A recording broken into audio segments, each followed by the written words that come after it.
Hello everyone, welcome back to ALGOPAN channel. I am your host, Andreas Hadjikyriakos, and for today's podcast, we are delighted to have with us Mr. Steven Crystal from SCCG Management. Welcome, Mr. Crystal. Great to be here.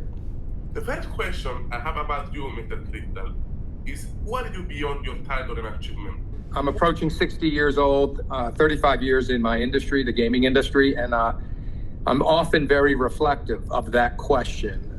For me, yes, I'm a father. I'm proud of that. I'm a son. I'm a husband. I'm proud of that. I have hobbies and interests like most people, but what defines me as a person is my passion for what I do in the gaming industry, which has been part and parcel of my life over the last 35 years. So it's hard for me to separate it. I have a lot of passion and harmony for what I do, and that is reflected in the rest of my life, which is lived with passion and harmony.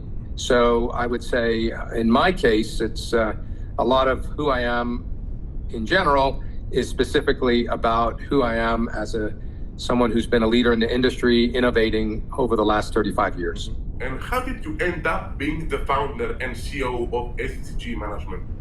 SCCG Management was a family office and investment company that was formed 35 years ago in Kansas City, Missouri. It was at a time they were approving riverboat gambling, and a couple of entrepreneurs came upon me in my capacity as a land use attorney, specializing at the time on issues such as riverboat casino zoning. And that led to an opportunity to invest with them, which I did, in a piece of real estate that became Station Casino, Kansas City Station, a $500 million riverboat casino on the Missouri River.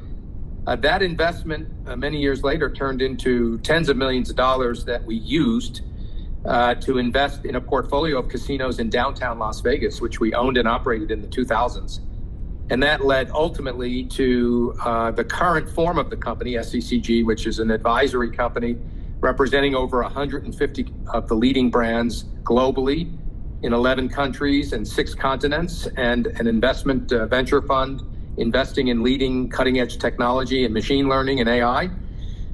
So we've really come a long way from our roots in Kansas City to now being a global force for innovation in the gaming industry.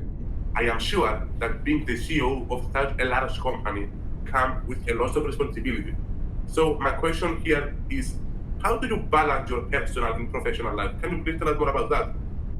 Look, I think that's it's definitely a topic that comes up a lot, particularly when I'm mentoring young people. I know when I was starting in the industry, there was no such thing as balance. We were passionate about what we were doing to expand gambling in the U.S. It was a 24/7, 365 venture. I basically threw my heart and soul into the industry because I was happy and fulfilled. I think it made me a good father. It made me a good husband, a dedicated husband. So I would say for me, the way I achieved work-life balance was to be harmonious and happy with what I was doing. And that would then be infused into the rest of my life. I think for some people, they make the decision they want to focus on a family, and work is just a means to that. And for some, they want to focus on their work and family is not as important. For me, it was a different calculation. It was more about being happy and harmonious with what you do as a person, and then being a good person in the rest of your life. So that's how I define it, slightly different than others maybe, in the whole issue of work-life balance. As we said before, SCCG Management is a huge company with lots of employees. I am wondering now, what is your style of management? Do you prefer to use emotional intelligence or IQ in various situations? I think when it comes to IQ and EQ, you need both. Obviously, IQ, having experience, intelligence, skills around strategy is important for solving problems, for leading and bringing solutions forward. But in order to get a team to follow along, to get the most out of your team, you need a heavy dose of EQ. You need to be able to put yourselves in the shoes of your team members, be empathetic towards how they view things, so that you can communicate with them effectively and lead them. So I don't think it's an issue of one or the other. You need both to be really effective, and you need the right balance of both, obviously. But I think one without the other is a limiting factor. If you can harmonize both, you can maximize your ability to solve problems, to seek innovation, and to bring about change. Nowadays, with the rapid development of artificial intelligence and machine learning, can you please tell us more about how do you see your industry involved in the upcoming decade, especially now that we got this huge technological advancement going on? Look, I'll use an example. For the first 15, 20 years in the gaming industry, you would go into a casino and put coins in a slot machine. When you won, you put them in a bucket, went over to the cage. They would count your coins and give you dollars. And then there was an invention called ticket in, ticket out, using a barcoded ticket to do the same thing. And instead of using change counters and cages, you would use ATM-like machines that would change the barcoded ticket into cash. That innovation took 15, 20 years to evolve. During COVID, because people didn't want to handle cash or tickets, they came up with using your smartphone and your digital wallet to transfer money back and forth to a gaming device. That innovation occurred in only 2 or 3 years because it was needed during COVID. I guess what I would say is innovation is happening faster and faster.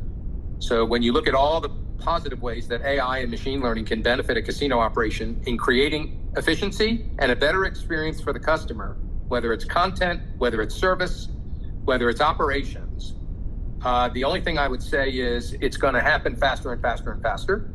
It's going to be adopted faster, and it's welcomed. So I'm very glad to see that we've an industry that, because it's highly regulated, has been traditionally slow to move, is now leading the way with a lot of these technologies because they are helping the bottom line and providing a better experience for customers.